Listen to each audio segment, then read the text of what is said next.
1 Pedro, capítulo 4, versículo 1. Glória a Deus. Louvado seja o nome do Senhor Jesus. Aleluia. Todos encontraram, amém? Diz a palavra de Deus assim: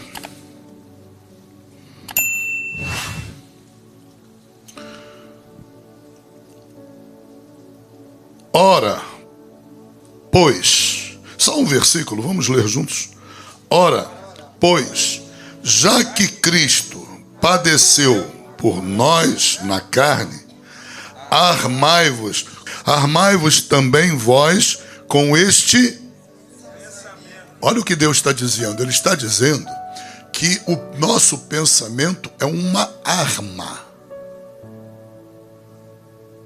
É uma arma. Ok? Isso é muito sério.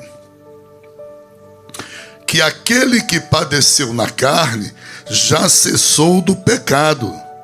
Não achem que Jesus pecou, pelo amor de Deus. Porque a maneira com que isso aqui foi escrito, podia ser escrito mais claro. Tá bom? Jesus fez cessar o poder do pecado. O poder do pecado que estava sobre nós. Ok? Claro que Jesus também foi tentado, e tentado em tudo. Porém, ele nunca pecou. Sem problemas?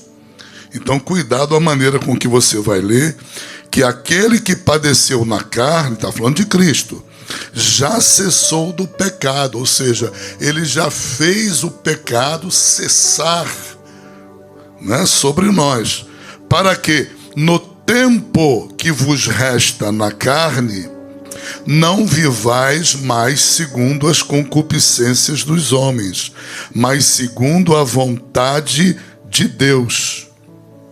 Só até aqui. Podem tomar assento em nome de Jesus. Aleluia. Eu trago-lhes uma palavra da parte de Deus concernente a essa revelação. A revelação de que os nossos pensamentos são verdadeiras armas espirituais. Nós precisamos estar à luz do que Deus está revelando para o apóstolo Pedro.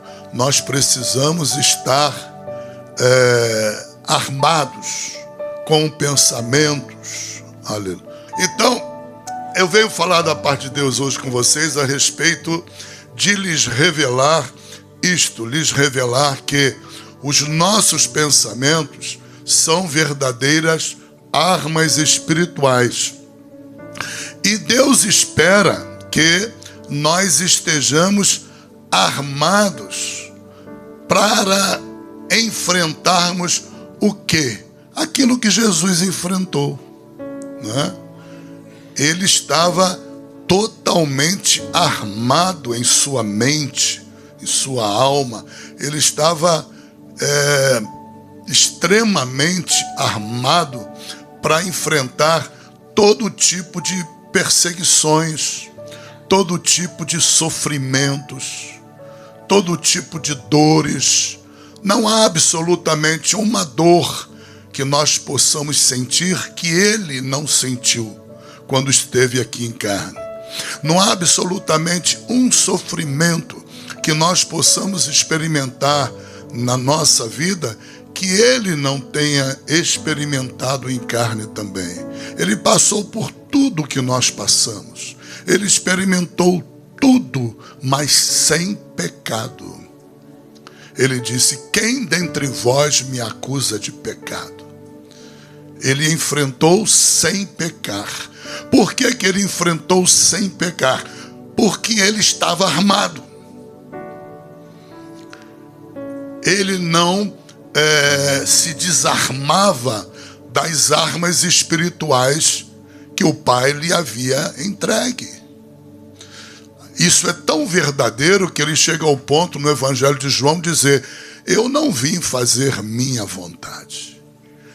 As palavras que eu vos falo não são minhas, são do Pai. Então os pensamentos que ele pensava eram pensamentos que vinham do Pai, vinham do Espírito do Pai que habitava nele.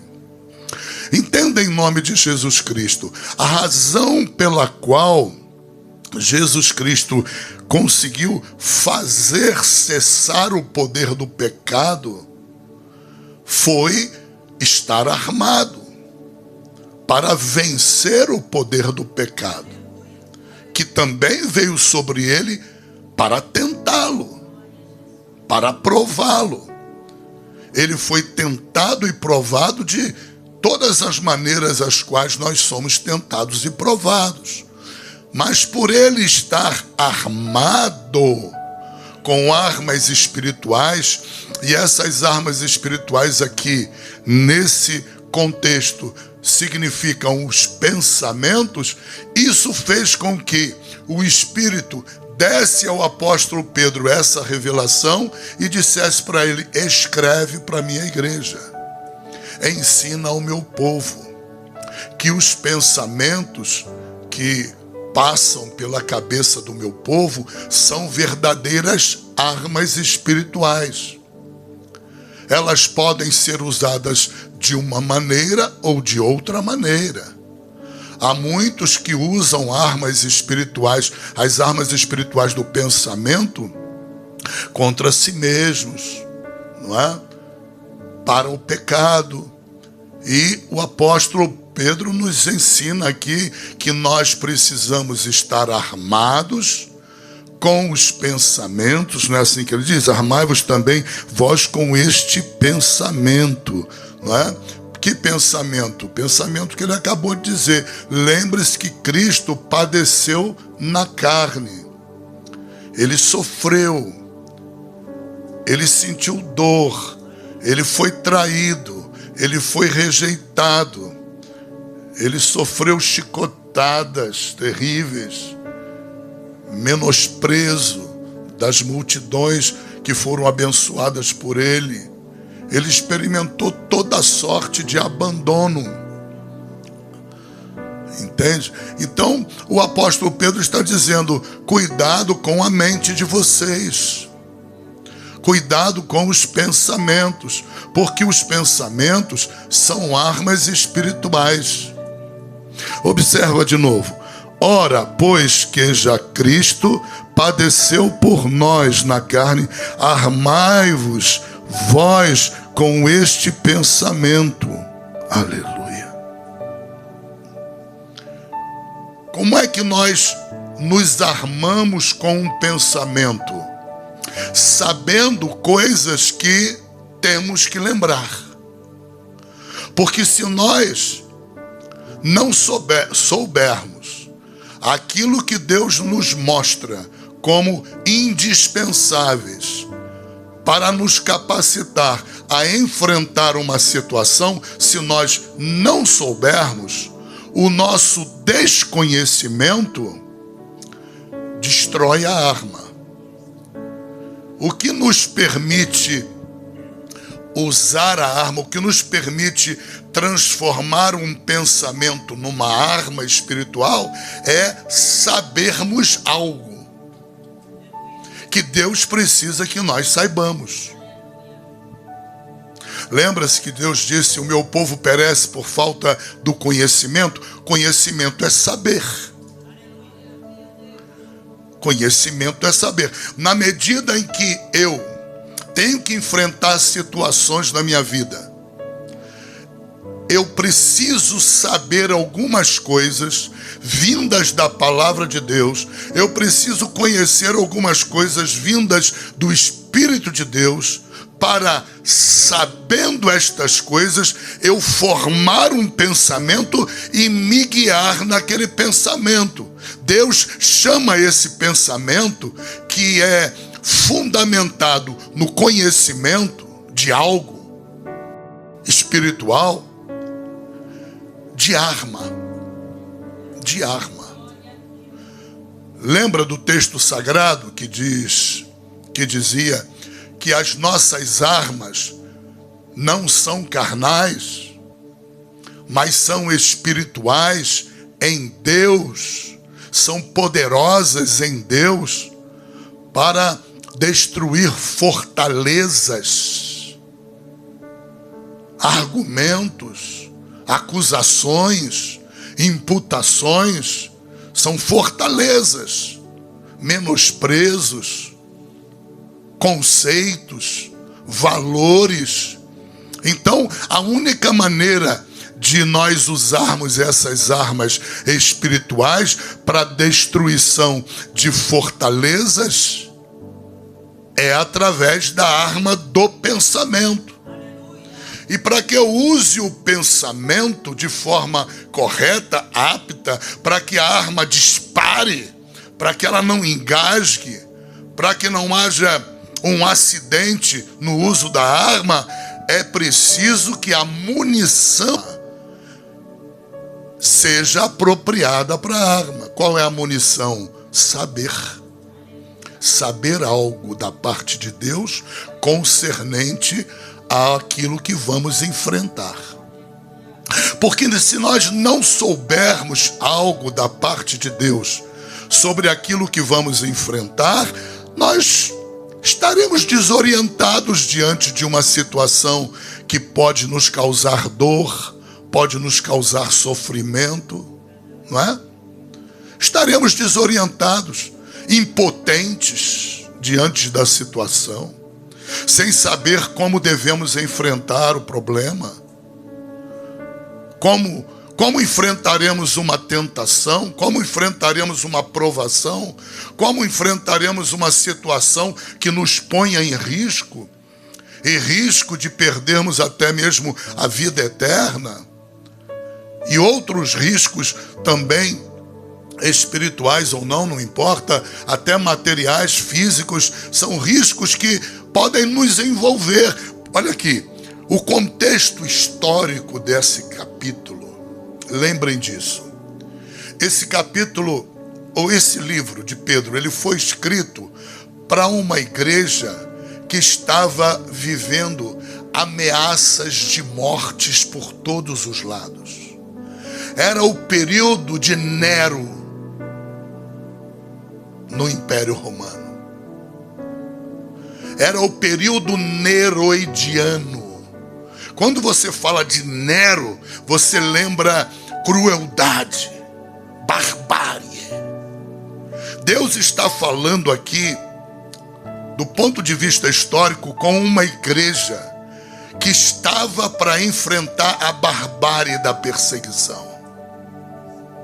A perseguição cruel, a mais cruenta perseguição que já se viu até hoje.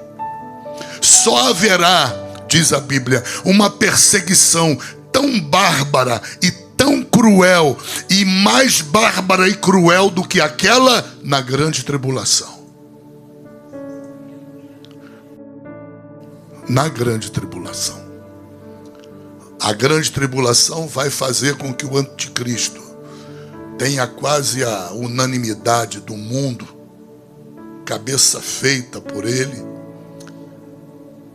O mundo vai estar em absolutas trevas, amando a mentira. Toda forma de mentira vai ser transformada em cultura, em arte, em beleza. E o mundo vai se apaixonar pela mentira. E Deus diz na palavra que Ele vai enviar o espírito do erro, para que aqueles que amarem a mentira se afogarem na mentira, se afundarem na mentira. Isso vai gerar uma perseguição contra os cristãos da época da grande tribulação, inimaginável. A Bíblia diz que será uma perseguição nunca vista anteriormente. Nem nos impérios da Babilônia, do Egito, dos Medos e Persas, nos impérios da Grécia ou de Roma, nem no Coliseu, com os cristãos trucidados através de leões, na Via Ápia de Roma, os cristãos crucificados em cada poste. Deus está falando essa palavra, dizendo esta palavra que vocês leram, capítulo 4, aliás, toda a epístola, para uma igreja que está na iminência de enfrentar o ápice da crueldade da época. É nesse ambiente que Deus olha e diz: essa igreja vai ter que enfrentar a barbárie, essa igreja vai ter que enfrentar o requinte do mal, o requinte da crueldade do mal. Então Deus levanta o apóstolo Pedro, é o último a morrer dos apóstolos, levanta o apóstolo para escrever essas palavras, dizendo: olha, já que Jesus padeceu por nós na carne, armai-vos também vós com este pensamento. Não se esqueçam de lembrar disso. Porque assim como Cristo morreu, nós também morremos na cruz com Cristo, amém? Todos aqui, ao receberem o Espírito de Deus em suas vidas, quando o Espírito de Deus transformou-os em templos de Deus na terra, quando o Espírito de Deus vivificou o espírito de cada um de vocês, quando o Espírito de Deus os transformou numa nova criatura, ali, naqueles momentos, você foi identificado com a morte de Cristo na cruz do Calvário. Você foi identificado com esta morte. É sobre isso que Pedro está dizendo. Vocês mantêm-se identificados com essa morte. Estejam preparados para tudo. Usem as armas espirituais. Não vão à batalha espiritual sem arma. O que seria de um exército que se aventurasse a ir a uma batalha contra uma outra nação despido de armamento? Seriam dizimados, destruídos. Salvo uma intervenção sobrenatural de Deus, eles seriam mortos. E os que restassem vivos iriam para campos de concentração, ou feitos escravos numa outra nação. Então nenhum imperador, nenhum rei, nenhum líder militar de qualquer época levaria um exército a guerrear dentro de uma batalha com outro exército e não levar as armas. Por mais que isso pareça para você absurdo até pensar, mas é como muitos crentes vivem na igreja, na terra. Eles vivem desarmados. Eles não sabem sequer que o pensamento deles é uma arma. Eles não sabem. Eles não têm noção. Como crerão se não houver quem pregue?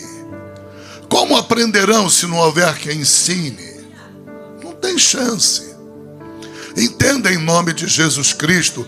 Recebe da parte de Deus. Recebe da parte de Deus essa revelação que vem do apóstolo Pedro, ou melhor, do Espírito Santo de Deus para o apóstolo Pedro e transmitido àquela igreja neroidiana. Uma igreja que estava para ser massacrada, aniquilada.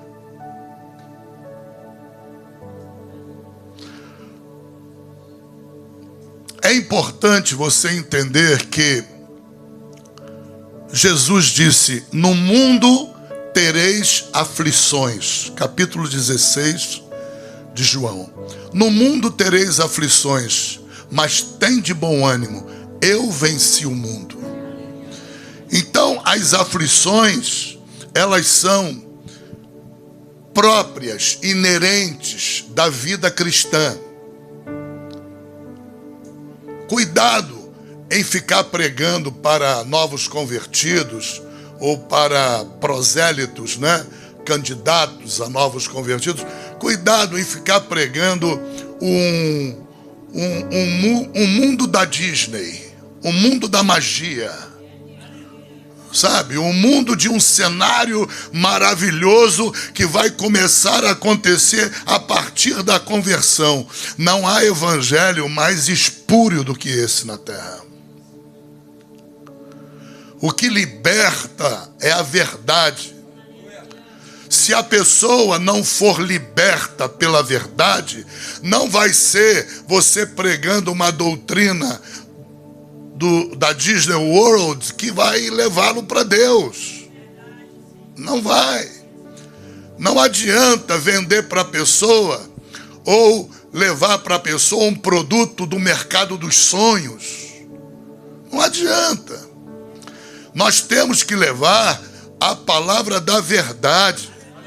Jesus falou no Evangelho de João, aquele que prega a palavra, aquele que prega a palavra, pregue a verdade, não crie uma outra palavra, não tente ser melhor do que o Espírito Santo, não tente ser bom como o Espírito Santo, ou mais do que o Espírito Santo, não tente, porque o Espírito Santo, ele trabalha com o novo convertido, convencendo do pecado, da justiça e do juízo. Aí você vem com a Disney e dá para ele a Disney. Aí sai da Disney e vai lá para o parque de Universal Studio. Aí muda o evangelho. Aí vira o evangelho da magia da Universal Studios. Isso é um erro seríssimo que muitas igrejas cometem.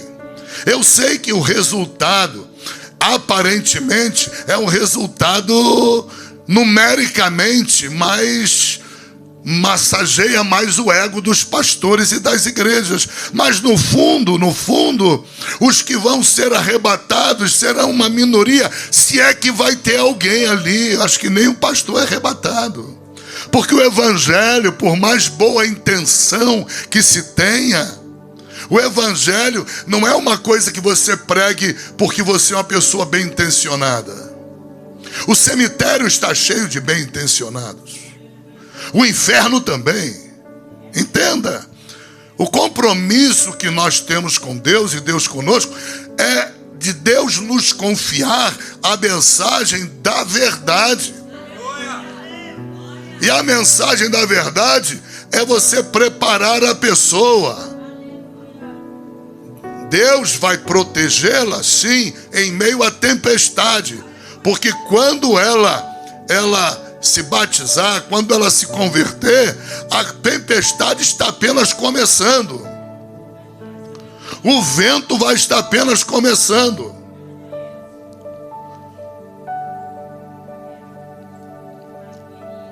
Óbvio que você também não vai criar um terror para o novo convertido, porque o novo convertido é um bebê recém-nascido. E não é a base do terror, não é? Óbvio que você vai pregar a mensagem inteira. Qual é a mensagem inteira? No mundo você vai ter aflições. Você já vem sofrendo? Então, você vai continuar sofrendo. Porém, antes tu não tinha esperança. Antes tu não tinha porta de escape. Antes você não tinha saída. Agora com Cristo Jesus, Ele diz para você: tem bom ânimo, porque eu venci. Quando se fala isso para o novo convertido, você está colocando na alma dele uma arma, um pensamento. Qual é o pensamento? O pensamento de que se ele venceu, o novo convertido vai vencer. O que não pode é mudar o evangelho, é ampliar a porta, alargar a porta. Por mais bem intencionado que se esteja, a mentira, até a mentira bem intencionada, né, aquilo que se chama de mentira branca, ela não vai levar a pessoa para Cristo. A pessoa pode batizar e não ir para Cristo. Ela pode aceitar e não ir para Cristo. Ela pode confessar e não ir para Cristo. Por quê? Porque é jogo de encenação. É jogo de cena. porque a verdade não foi entregue. Eu me lembro de um pastor que, autor de uma estatística lá nos Estados Unidos, não me recordo agora em que estado, mas eles haviam feito uma cruzada, e durante aquela cruzada eles pregaram muitos dias o evangelho naquela cruzada, e aí foram anotando as pessoas, né? Muitas pessoas com blocos nas mãos, na época usavam bloco de papel nas mãos, e anotando o nome das pessoas, endereço. Ao final daquela semana ou 15 dias de cruzada, foram milhares de pessoas que aceitaram Jesus. Aí o pastor que liderou a cruzada falou assim: agora eu vou formar um grupo para ir visitar essas pessoas e ver, já passou um mês, ver quantas pessoas estão em Cristo Jesus e em que igrejas. Desapareceu o número. E aí todos os líderes da igreja, uma igreja poderosa nos Estados Unidos, se reuniram para pesquisar o que havia acontecido. E descobriram. Era a Disney. Começaram a pregar o evangelho do mercado dos sonhos. As pessoas aceitaram, emocionadas, com promessas maravilhosas, foram para a igreja. No dia seguinte, o vento levantou, Satanás se levantou, demônios se lançaram contra elas e quase ninguém permaneceu. Isso em menos de um mês. O problema estava no evangelho que foi pregado. Nós não podemos, por mais que venhamos a amar o nosso filho, a nossa filha ou a nossa mãe, nós não podemos abrandar a verdade, sob pena de não existir uma conversão. Entende? A gente fala assim, a gente diz assim: aceita Jesus que vai haver a conversão. Não tem aceita Jesus. Isso aí foi criado por um pregador também norte-americano, e adotou-se isso em todas as igrejas, quase que do mundo inteiro. Mas não existe o aceitar a Jesus, é o confessar. Você está entendendo? E confessar é algo que o cara faz com arrependimento. Mas virou a tradição do aceitar, e do aceitar fica a pessoa do lado, aceita, empurra o barco para ver se aceita. O pastor fazendo pressão do público. A pessoa, às vezes, por causa de pressão, vai à frente, aceitou nada. Isso acontece toda hora. Você está entendendo? Por quê? Porque a verdade não entrou. A verdade não entrou. A verdade, quando entra na alma, uma das partes da alma é a mente. Quando a verdade entra no pensamento, aquela verdade torna-se uma arma na vida da pessoa. E uma das primeiras armas que as pessoas precisam carregar, um dos primeiros pensamentos é saber o quê? Que Jesus foi claro, foi transparente e cristalino. No mundo, se prepare, é muita tribulação. Ser crente não é fácil, é muita tribulação. Muita, não é pouca não. Não é pouca não. Não é fácil ser crente. É extremamente difícil ser crente. Manter a salvação. Por quê? Porque você não vai faltar tribulação. Não vai faltar. Não vão faltar lutas. Não vão faltar confrontos. Vai começar com a parentela. Vai começar com os de casa. O pau vai começar a cantar a partir do pai e da mãe e do irmão e da titia, do titio. Ali vem rejeição, zombaria, desprezo.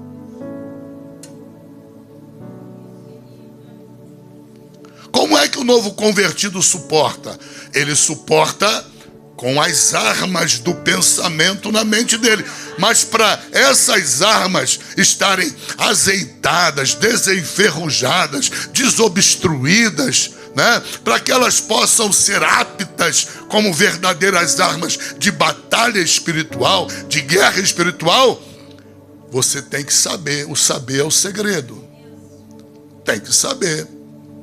Se não souber, aí vai ser complicado. Não é verdade? Aleluia. Quando você está diante de uma situação de confronto, quando você está diante de uma situação de ameaça, provação, tentação, quando você é levado ao confronto com uma realidade hostil a você, inóspita a você, não é? Que te gera dor, que te gera sofrimento. Como é que funciona esta arma do pensamento? Há vários versículos na Bíblia, eu separei alguns, para mostrar que todos os apóstolos usavam a mesma arma. Aqueles apóstolos antes de Paulo usavam a mesma arma. Depois veio Paulo, usou a mesma arma. Jesus usou a mesma arma. Que arma é essa? Vamos lá. Aleluia. Tiago, capítulo 1, versículos 2 e 4.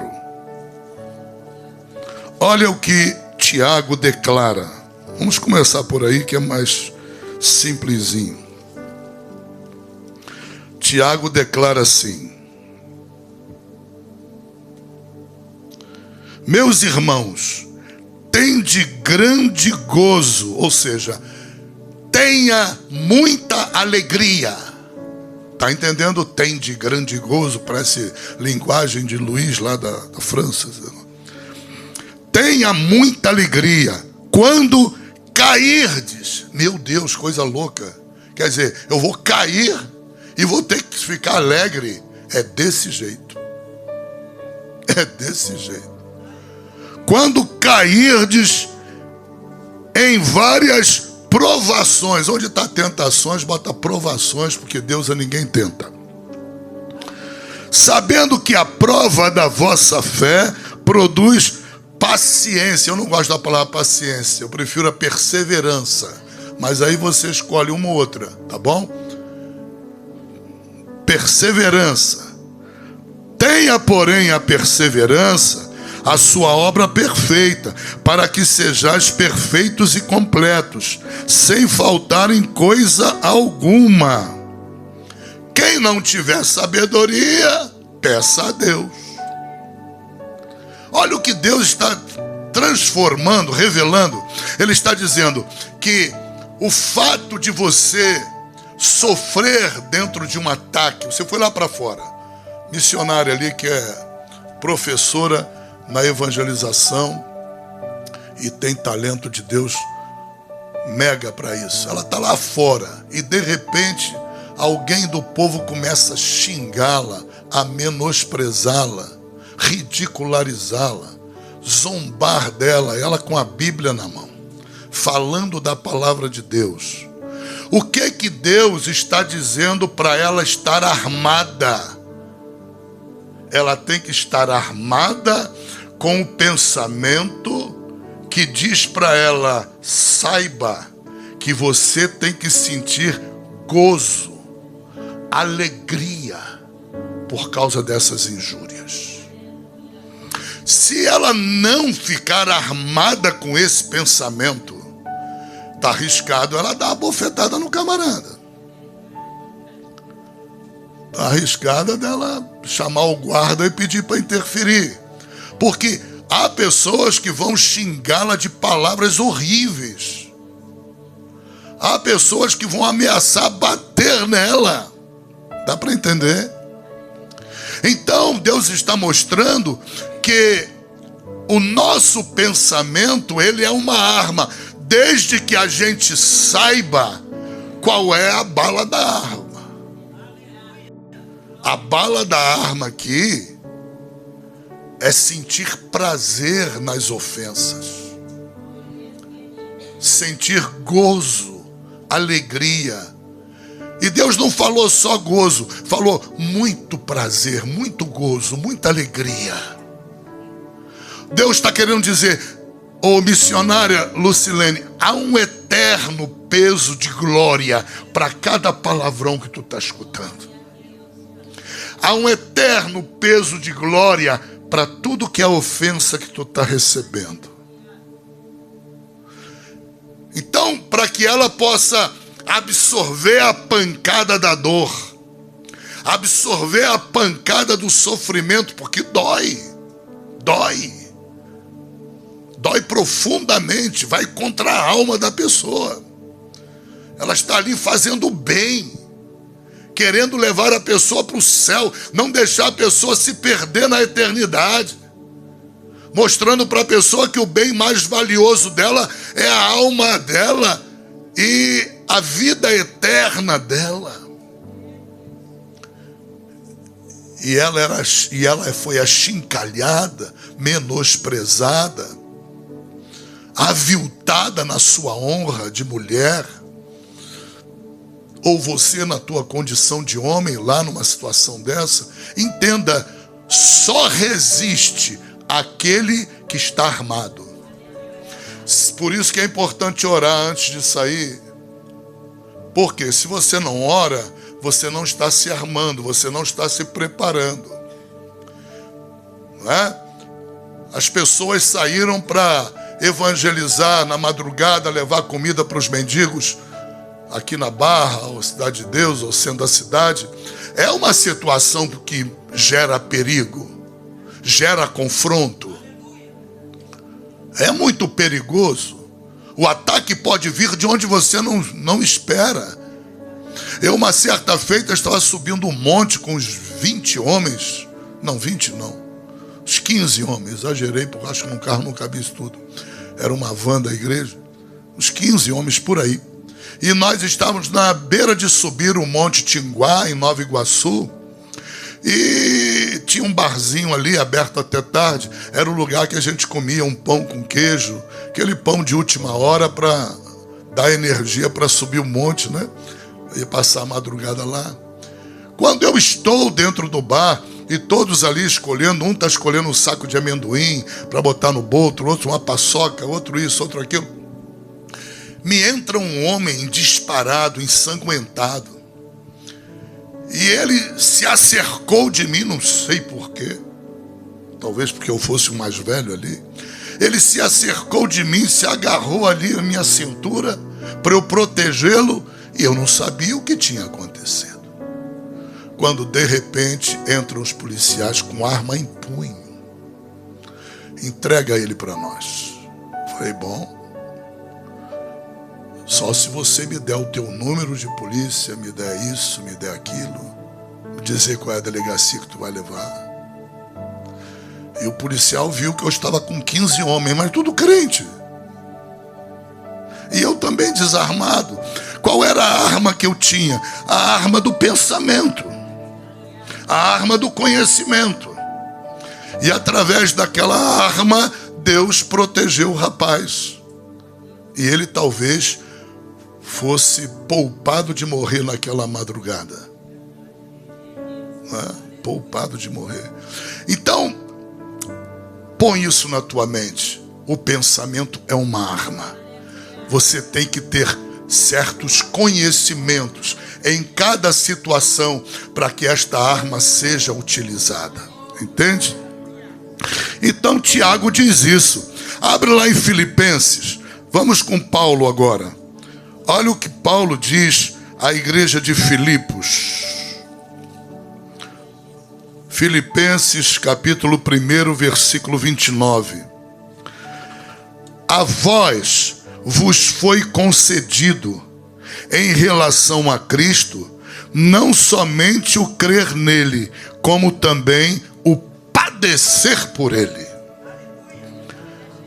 É muito gostoso dar o testemunho, né? Tirando onda de promotor de justiça. Essa é a parte bonita do evangelho, né? E a parte também mais bonita que essa, que é o policial de repente chegar e me dar na minha cara. Pum! Eu lá quero saber quem é você. Pum! E aí, como é que fica? Olha o que Paulo está dizendo. Paulo está dizendo: vos foi concedido. Meu Deus, que concessão. Deus te concedeu um privilégio. Qual é o privilégio? Ele diz aqui: o de crer nele, mas também o de sofrer por ele. Uau! Oh, que arma miserável! Mas ela é poderosa em Deus para destruir fortalezas. Porque se você, sendo atacado lá na rua, agredido, aviltado, menosprezado, jogado no chão, algemado, levado preso, se tu conseguir lembrar que a tua mente, ela tem uma arma, ela possui uma arma chamada pensamento, e você tem que municiar essa arma com o seguinte conhecimento. Olha o pensamento como é alimentado pelo conhecimento. Filipenses 1:29 declara para mim, diante dessas circunstâncias, que eu tenho que dar glória a Deus. Eu tenho que dizer aleluia. Porque não me foi concedido só o crer nele, me foi concedido o sofrer por ele. Uau! Uau, uau! Abre em Atos 5:41, capítulo 5, versículo 41. Quem é que falou em Filipenses? Foi quem? Paulo. Vamos ver agora quem é que vai passar na prova. E a prova é a mesma, hein? Então abram lá, Atos 5:41. Glória a Deus. Encontraram? Amém? E concordaram, 40. E concordaram com ele, e chamando os apóstolos, tendo-os açoitado, ou seja, todos os apóstolos ali foram açoitados diante do sinédrio, mandaram que não falassem no nome de Jesus, e depois disseram: vão embora. Meu Deus do céu, que lei maravilhosa. Nós estamos quase chegando lá no Brasil. Só está faltando esse passo aqui do 41. Está pouquinho faltando. Retiraram-se, pois, da presença do conselho. Conselho ali é o sinédrio, líderes anciãos, regozijando-se de terem sido julgados dignos de padecer afronta pelo nome de Jesus. Tira esse pensamento da tua cabeça. Qual é o pensamento?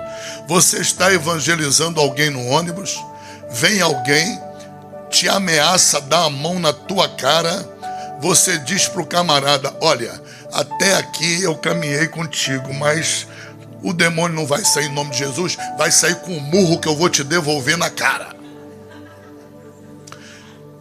Essa arma é do diabo. Dá para entender? Põe isso na tua cabeça. Eu já vi uns crentes assim. É sério. Gente de oração, homem consagrado, mas a arma do camarada estava enferrujada.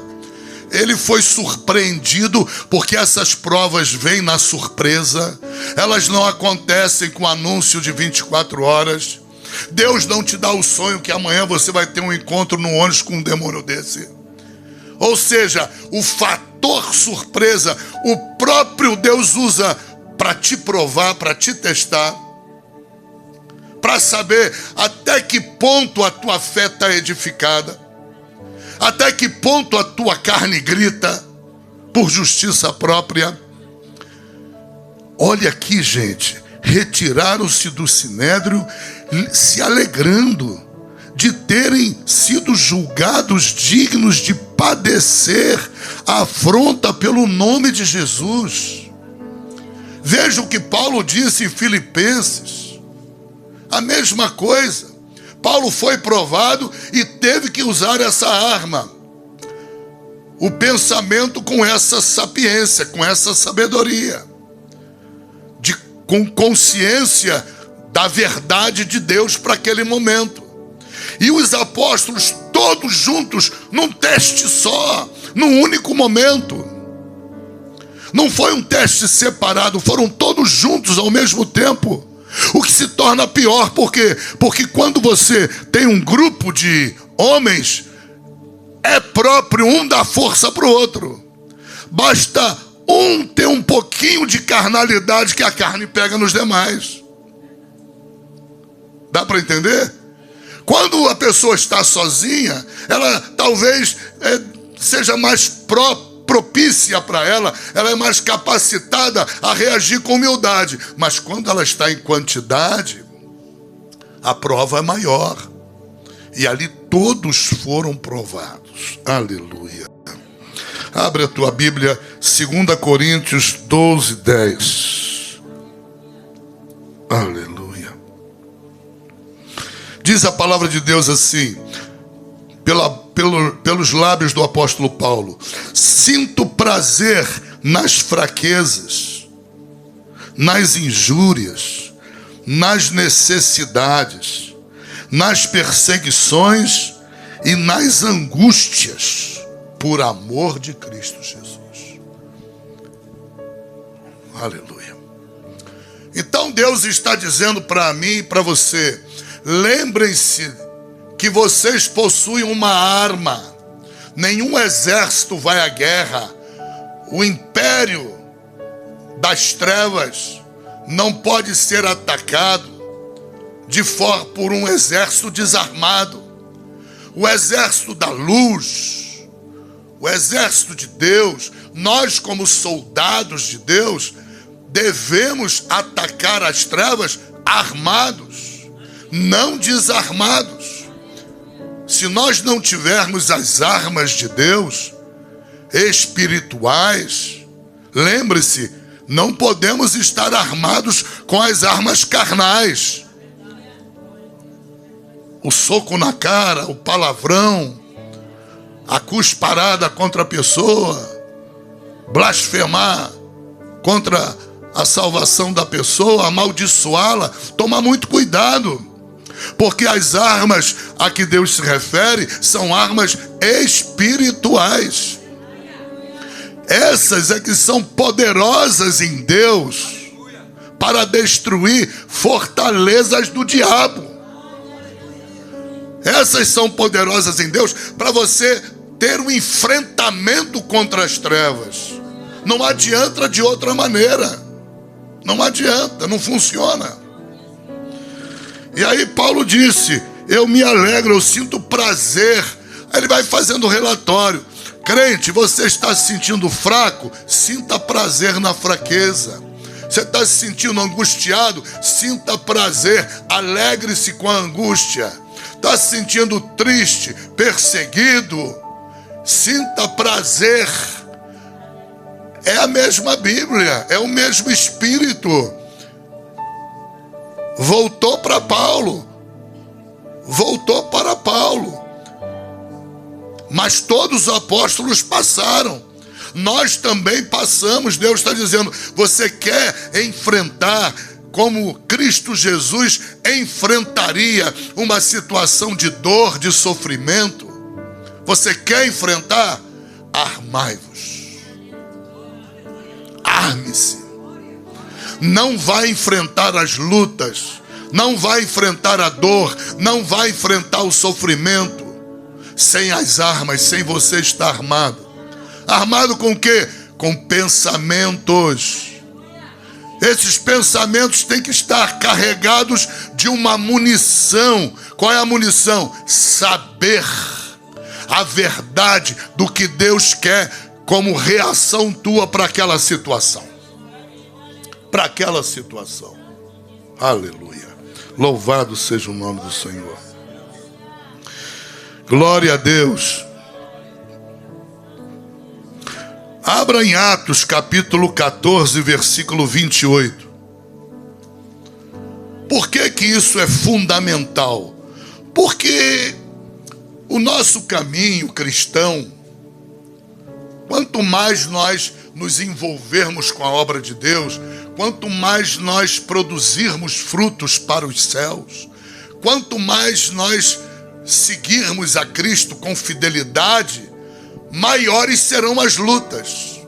As lutas, elas nunca diminuem na medida que diminua a fidelidade do crente. Isso só acontece quando a pessoa não tem Jesus. As lutas aumentam quando aumenta a fidelidade do crente. Quanto mais o crente é fiel, quanto mais ele é dedicado à obra, quanto mais é responsável, quanto mais compromisso ele tem com a obra de Deus, maiores são as provas que ele enfrentará. Mas eu vou repetir o que eu disse aqui no outro culto. A provação não pode ser vista pelo ângulo negativo. Não pode. Provação é alguma coisa que você tem que vê-la como oportunidade. Oportunidade. Deserto é alguma coisa na tua vida que, quando você disser, eu estou no deserto, lembre-se, pense de forma positiva, olhe para ele como uma oportunidade que você está tendo, Deus está te dando para te elevar de nível na dimensão do mundo espiritual. Veja como oportunidade para você ganhar mais respeitabilidade dos anjos de Deus. Veja como oportunidade para que o teu nome seja mais temido no inferno. É oportunidade para tudo. A provação, ela é uma oportunidade. 2 Timóteo, capítulo 3, versículo 12, diz assim: todos os que desejarem viver piamente em Cristo Jesus serão perseguidos. Serão perseguidos.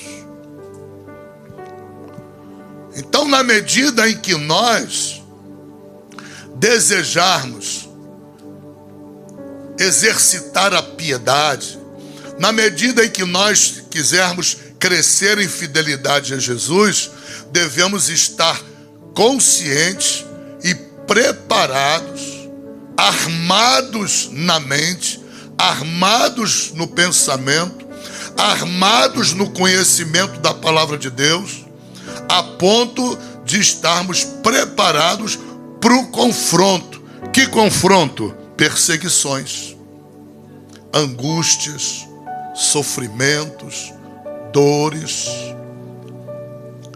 Se nós estivermos armados, nós não entraremos em depressão por causa de um problema.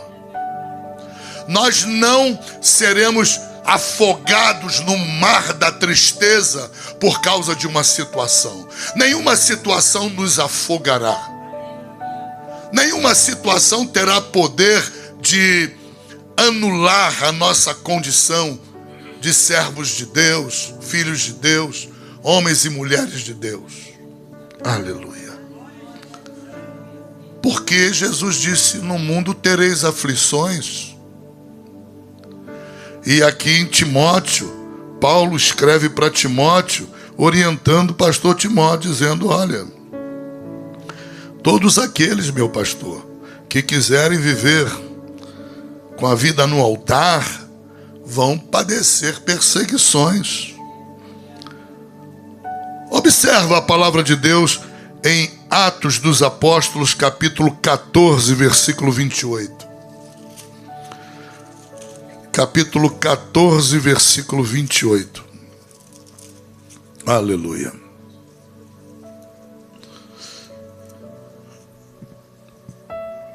28 não, 22, perdão. 22. Diz assim a palavra de Deus, Dr. Lucas, confirmando o ânimo dos discípulos, exortando-os,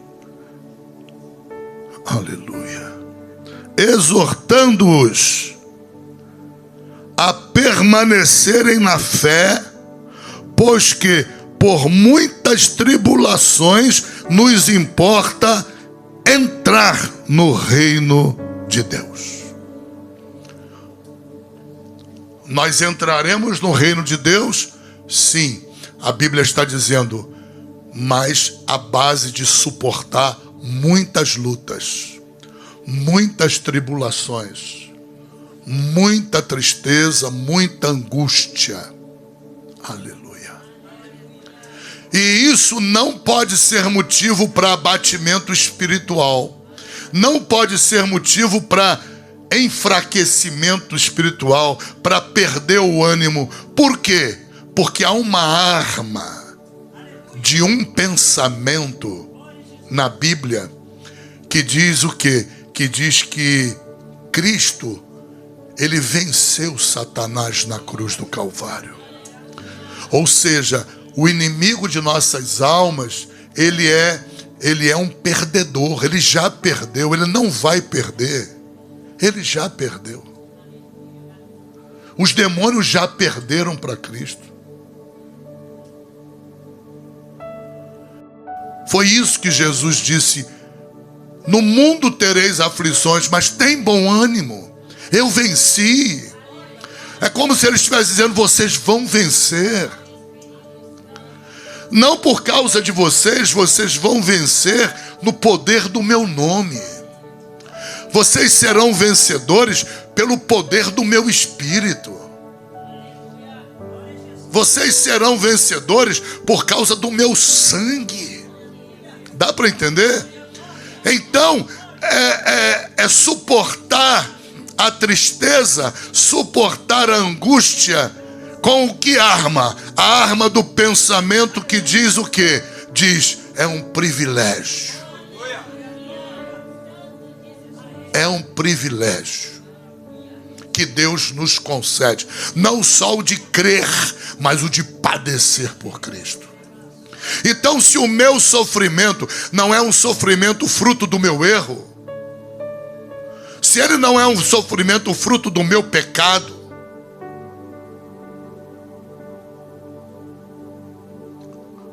porque nada do que eu estou falando se aplica a sofrimento fruto do nosso erro. Nosso erro e nosso pecado é pagar o preço, suportar as consequências. Ok? Ah, o camarada é pastor, cheio do poder de Deus, cura, salva, liberta, batiza com o Espírito Santo e praticou um assalto ali. Até eu ajudo a prendê-lo. Dá para entender? Qualquer policial crente está autorizado por Deus a prendê-lo, algemá-lo e jogá-lo no presídio. Deus não está falando desse sofrimento. Deus está falando do sofrimento por causa de Cristo. Amém? É o sofrimento na obra, é o sofrimento no reino. É o sofrimento da perseguição contra você, que às vezes se levanta na tua casa. Às vezes aquela injúria que vem de uma filha, não é a filha, é o demônio na filha. Você tem que ter discernimento. Porque Paulo disse, os teus inimigos não são de carne e sangue. Então, se há uma pessoa que tu ama, e ela está te agredindo e não para de te agredir, entenda, tem demônio, tem diabo. Jejua e ora. Não adianta agredi-la. Não adianta trocar socos com ela ou levá-la para o juiz. Não adianta. É oração e jejum, porque ali tem demônio para expulsar. Aleluia. Louvado seja o nome de Jesus Cristo. Aleluia. A Bíblia diz então que nós teríamos abundância de perseguições. A Bíblia diz: não faltarão perseguições contra vocês. Vão sobrar perseguições. Vocês serão perseguidos de todos os lados, de todas as maneiras. É uma batalha espiritual. Armai-vos. Qual é a notícia boa? Deixa eu dar uma notícia boa no meio disso tudo. Provérbios capítulo 10, versículo 24. Olha aqui. Deus diz assim, anota esse versículo para você decorar, não esquecer. O desejo dos justos, Deus o cumprirá. Uau! Engatilha a tua arma do pensamento com essa sabedoria aí. Engatilha, bota essa bala na arma. Não é? O desejo dos justos, Deus o cumprirá. Outra palavra gostosa, Salmos 34, 19.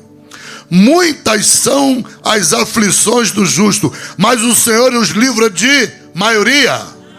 Não, todas. Olha aí, bota essa arma, essa bala também.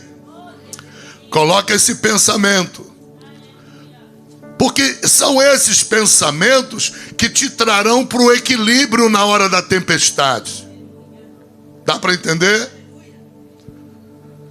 Por que diante de uma iminente tragédia aérea, a 10 mil metros de altura, 35 mil pés de altura, por que os dois únicos homens ou seres humanos calmos no meio daquela iminente tragédia são os pilotos? Por quê? O povo está quase se matando para não morrer daquela maneira.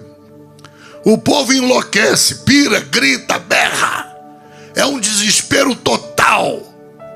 É o que mostram as caixas pretas dos aviões que passam por tragédias aéreas. Mostram o povo enlouquecido, desesperado. E eu não estou querendo aqui prejudicar ninguém que vai viajar amanhã. Vá na graça de Deus, em nome de Jesus.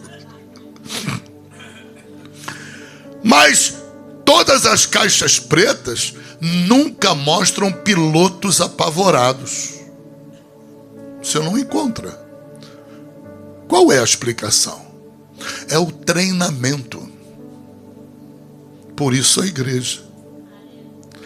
Todo piloto, ele é obrigado a de 6 em 6 meses, depende da companhia aérea, 6 em 6 meses, no máximo de ano em ano, a ele frequentar um curso de reciclagem, de treinamento daquelas situações que são mais limítrofes, que podem acontecer num acidente aéreo.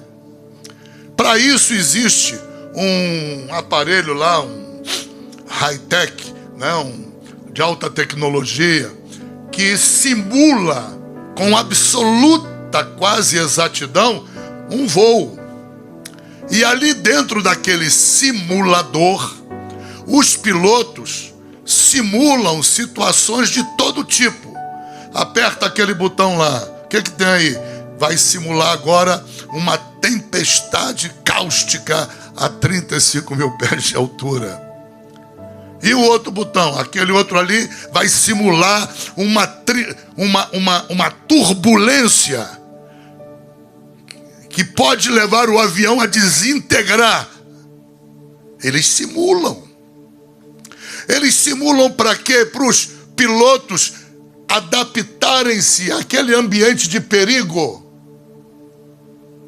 Porque se não tiver um simulador, se não houver um curso de reciclagem, treinamento dentro de um simulador, assim como as pessoas vão pirar no voo na hora do desastre, os pilotos serão os primeiros, porque estão lá na frente, quem vai bater de nariz são eles. Os primeiros a morrerem são eles. Eles são os que seriam candidatos maiores ao desespero. Mas as caixas pretas dos acidentes aéreos nunca mostram os pilotos em desespero, porque eles periodicamente são obrigados a fazerem um curso de reciclagem nos simuladores da companhia aérea e aí serem aprovados novamente para prosseguirem. E quando acontece um acidente aéreo trágico, que morre todo mundo e consegue-se pegar a caixa preta, que de preto não tem nada, não sei porque botaram o nome caixa preta, o que acontece? Essa caixa preta, ela acaba revelando sempre o desespero de todos, menos dos pilotos. Eles permanecem em absoluta tranquilidade até o último instante em que há a colisão.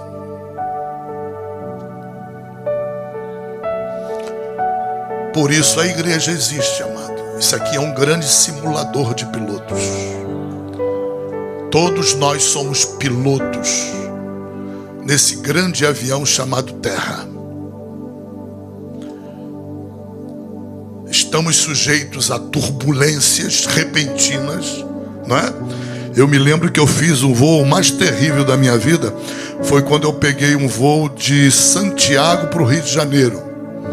O avião era meio-dia, era um horário, céu de brigadeiro, não tinha nada. Eu estava olhando para fora, as nuvens tranquilas, dia ensolarado, um dia lindo. Você jamais imagina o que vai acontecer. Assim é conosco na vida espiritual. Acordamos, escovamos os dentes, bota o terno, vai para o trabalho.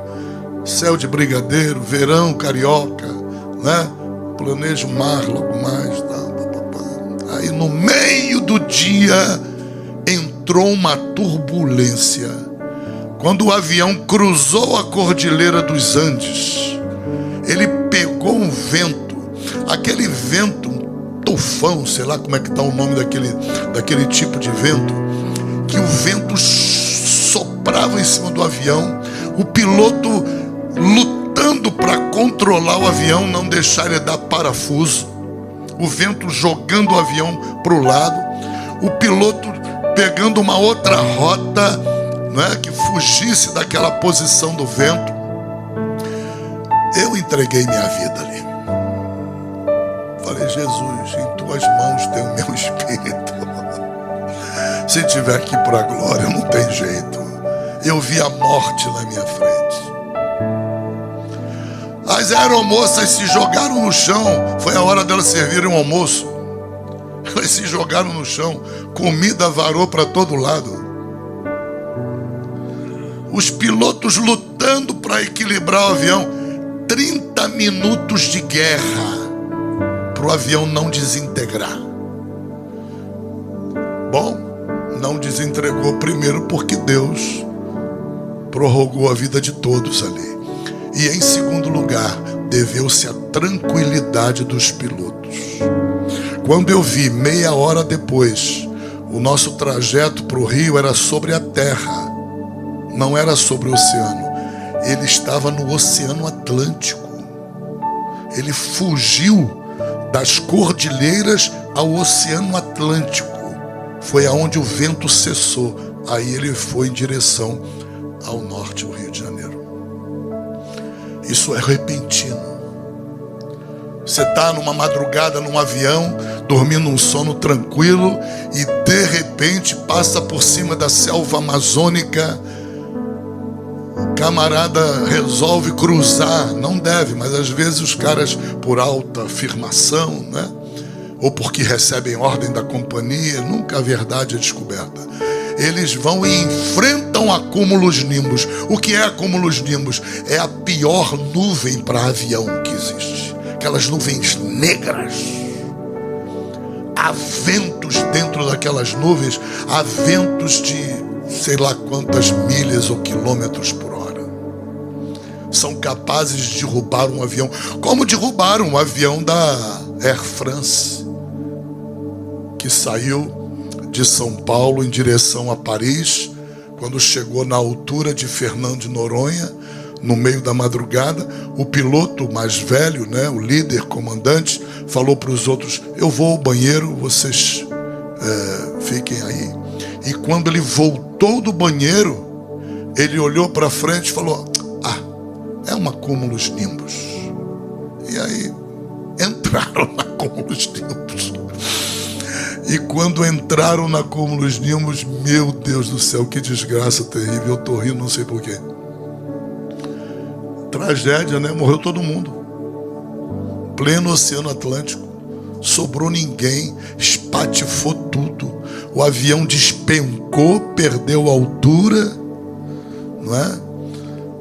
O gelo, a explicação que os cientistas deram foi essa: o gelo entupiu aquele caninho que está para fora da cabine do piloto, que recebe o vento e ali marca a velocidade. Entupiu, eles não sabiam que velocidade estavam, começaram a despencar. Na época também não estava muito bem definida aquela ideia de levanta o nariz para pegar o vento ou abaixa o nariz do avião para furar a tempestade. Hoje se sabe, depois de muita gente morta, se sabe que não pode levantar o nariz, tem que abaixar o nariz para furar a tempestade. Mas não se sabia isso nessa época, cometeram esse erro também. E aí o bicho despencou, matou todo mundo. Veja, Deus está falando de sofrimento, de dor. Deus está falando de tragédia.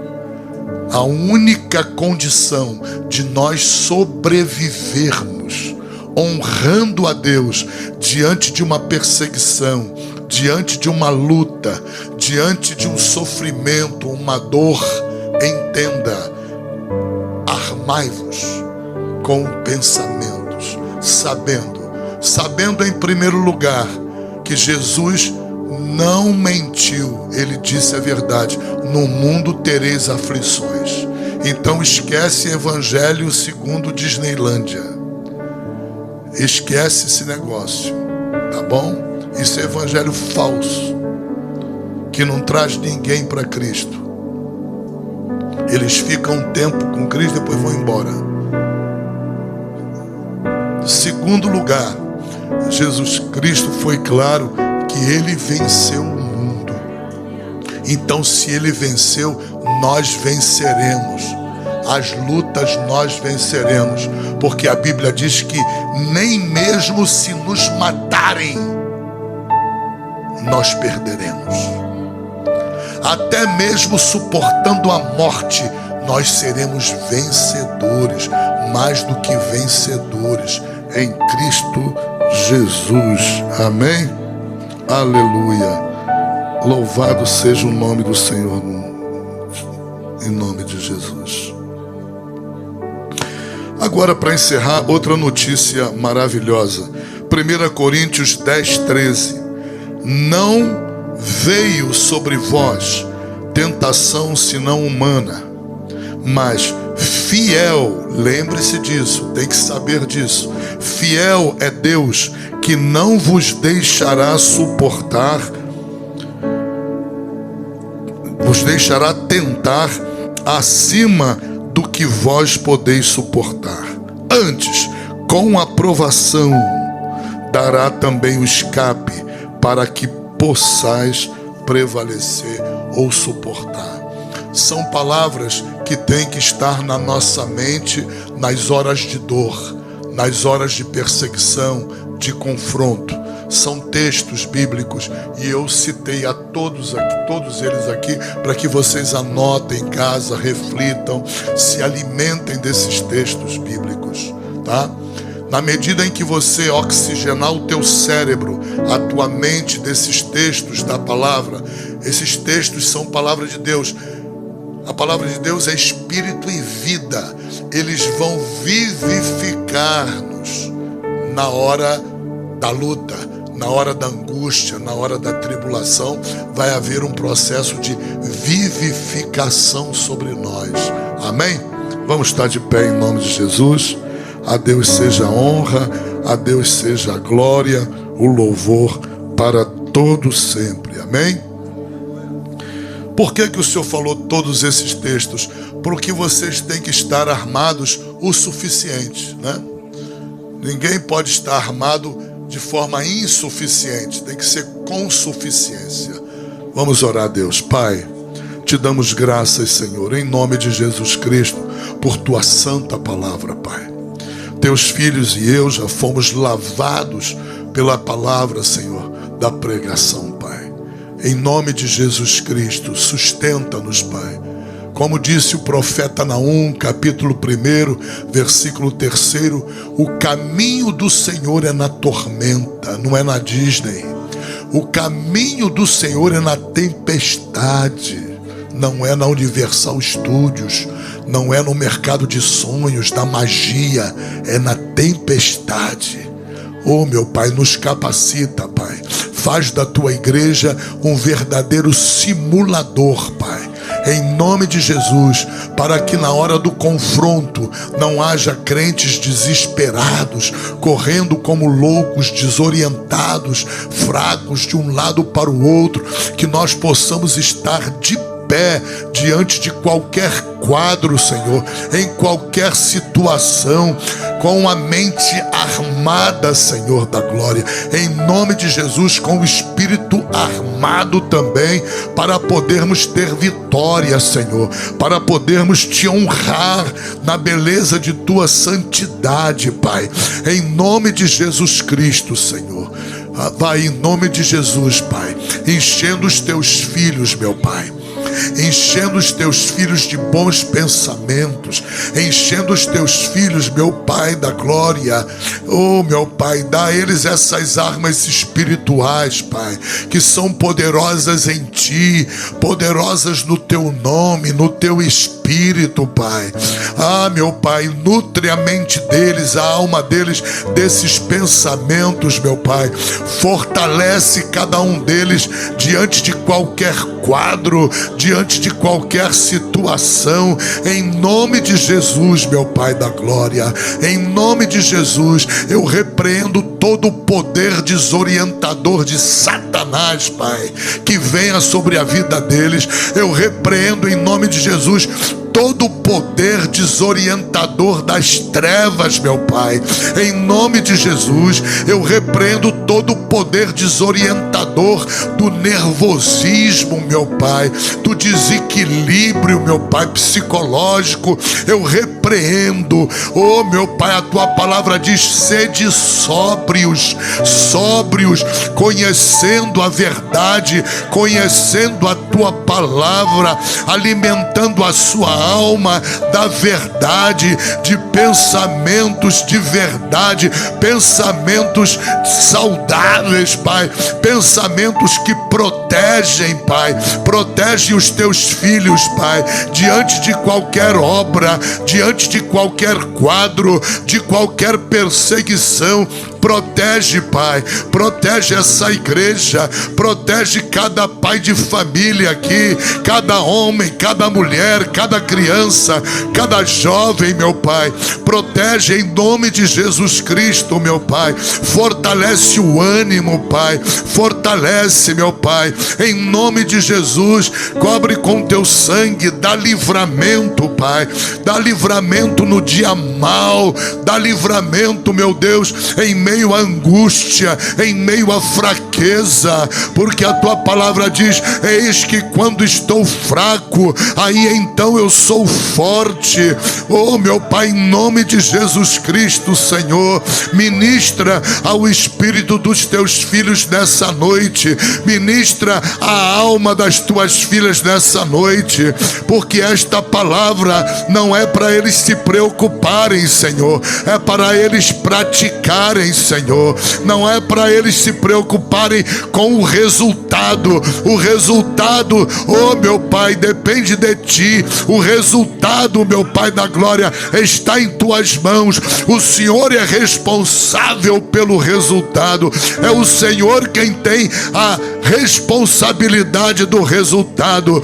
Pai, em nome de Jesus, Pai, dá vitória para louvor da Tua glória, Pai, para a Tua igreja, para os Teus servos, Pai.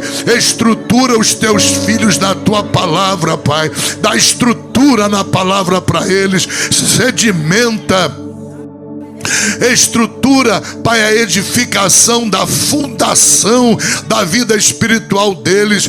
Edifica a base espiritual deles com a tua palavra, em nome de Jesus, para que em tempo algum, meu Pai, eles se desviem delas, Pai, em nome de Jesus, Senhor. Abençoa os pensamentos da mente dos teus filhos, abençoa o futuro dos teus filhos, prepara os teus filhos para o arrebatamento, Pai, em nome de Jesus Cristo, porque os dias são maus, o cenário está se enegrecendo a cada dia pior, Senhor da glória. Tudo está sendo preparado para o rapto da tua igreja, para que a tua igreja deixe esse mundo num piscar de olhos, meu Pai, ao som da última trombeta, em nome de Jesus Cristo, Pai. Prepara cada jovem, prepara cada mulher, cada obreira, cada obreiro, Senhor. Prepara cada um nesta noite, em nome de Jesus, em nome de Jesus. Que nenhum aqui se perca, meu Pai, que nenhum aqui, meu Pai, se desespere, meu Pai, em nome de Jesus, mas que cada um tenha uma palavra de Ti, uma palavra de Deus, Pai, de inspiração, de direção, de orientação, Pai. Espírito de orientação, toma posse do Teu povo nesse momento. Espírito de direção, toma posse do Teu povo nesse momento, em nome de Jesus, em nome de Jesus Cristo. Que todo o povo de Deus diga amém. Dá uma salva de palmas para o Senhor. A glória é para o Senhor, é para Ele. Guardem essa mensagem.